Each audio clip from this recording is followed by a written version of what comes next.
오늘은 이영희가 TS 리테일에서 가장 높은 자리에 오르게 된다는 이야기를 해보려고 합니다. 이영희는 장경준에게 인턴 경합 1등 기념으로 만년필을 선물 받았습니다. 장경준은 주말도 반납해가며 회사에서 도시락을 개발하는 이영희가 당연히 1등을 해낼 거라고 믿고 있었습니다. 만년필을 선물하려고 미리 준비해놨다가 집 앞에서 이영희에게 1등을 축하한다며 선물을 전해주었죠. 장경준은 만년필을 선물하는 이유로 이영희가 나중에 회사에서 승진하여 아주 높은 자리에 오른다면 서명할 일이 많을 것이라고 했습니다. 그때 자신이 선물한 만년필이 필요할 것이라고 했죠. 그런데 이영희는 감동적인 장경준의 선물을 받고도 웃을 수 없었습니다. 도시락 기획안 유출이라는 누명을 벗지 못한 상황이라서 1등이 취소될 수도 있다며 이영희답지 않게 자신 없는 모습을 보였죠. 하지만 장경준은 이영희가 그런 억울한 일을 당하는 일은 없게 할 것이라고 했습니다. 장경준은 만년필을 준비하면서 높은 자리까지 승진하여 멋지게 서명하는 이영희의 모습을 상상했다고 했습니다. 그리고 이건 장경준이 품은 결심과도 이어지는데요. 이영희가 매번 순환을 겪을 때마다 장경준은 아무것도 하지 못한 채로 가만히 지켜봐야만 했습니다.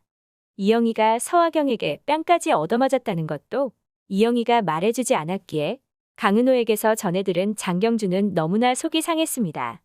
이영희는 자신이 얼마나 힘든 일을 겪고 있는지 한 번도 장경준에게 말하지 않고 늘 혼자 묵묵히 견뎌내고 있었습니다. 이번 일이 계기가 되었는지 장경준은 이제 더 이상 이영희가 다치는 일이 없게 만들 것이라며 스스로에게 다짐했습니다. 장경준은 본래 회사의 후계자 자리에 대하여 아무런 욕심도 없었지만 지금과 같은 인턴 신분으로는 소중한 것을 아무것도 지켜낼 수가 없다는 것을 깨달은 것 같네요. 장경준은 장훈의 무릎에 머리를 기대고 할아버지에게 힘든 마음을 털어놓은 이후로 완전히 다른 사람이 되어버린 것 같습니다. 오래 일해온 안집사, 안영금조차 장훈에게 장경준의 분위기가 달라진 것 같다는 말을 꺼냈습니다. 지킬게 생기니 장경준도 마음 약하고 착하기만 하던 모습을 벗어던졌네요. 이영희를 지키기 위해서 장경준은 가장 높은 곳에 올라야 합니다. 그만한 권력과 부릴 수 있는 수많은 사람들이 있어야 이영희를 보호할 수 있죠. 그리고 장경준의 상상하는 미래의 자신의 옆에는 똑같이 높은 곳에 오른 이영희가 있는 것 같네요. 내 눈의 콩깍지에서 아무것도 쓸데없이 나오는 장면은 없습니다.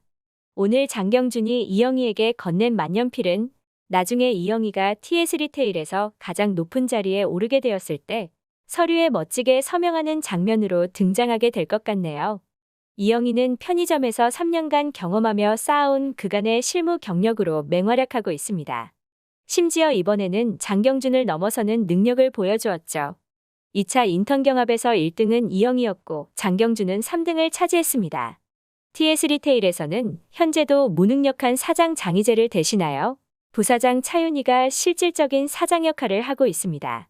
장희재는 바지 사장이라고 할 수 있을 정도로 차윤희가 회사 대부분의 실무를 담당하고 있습니다. 중식당에서 일하며 편의점과는 아무런 관련도 경험도 없던 차윤희도 이 정도인데 이영희는 훨씬 더 잘 해낼 것 같네요. 장훈이 떠난 회장 자리는 후에 장희재가 맡게 될 것입니다. 그리고 비어버린 사장 자리는 이영희가 앉게 될지도 모르겠네요. 편의점 특채로 고졸 출신으로 입사한 인턴 성적 꼴찌 사원이 노력해서 사장 자리에 오르는 모습, 상상만 해도 정말 멋있을 것 같네요. 경영권 세습이 아니라 한 번쯤 회사에 도움이 되는 인재가 사장에 임명되는 모습을 보여주는 것도 좋을 것 같습니다. 그렇게 된다면 이영희의 사례가 일반 평사원으로 입사했어도 능력을 보여주고 열심히 한다면 사장까지도 될 수 있다는 것을 보여주어서 모든 TS 리테일 직원들에게 동기부여가 될 것 같네요. 이영희가 서류에 멋지게 서명하는 날을 기다리면서 리뷰 마치겠습니다. 구독과 좋아요를 눌러주시면 제가 영상을 만드는데 큰 힘이 됩니다. 시청해주셔서 감사합니다.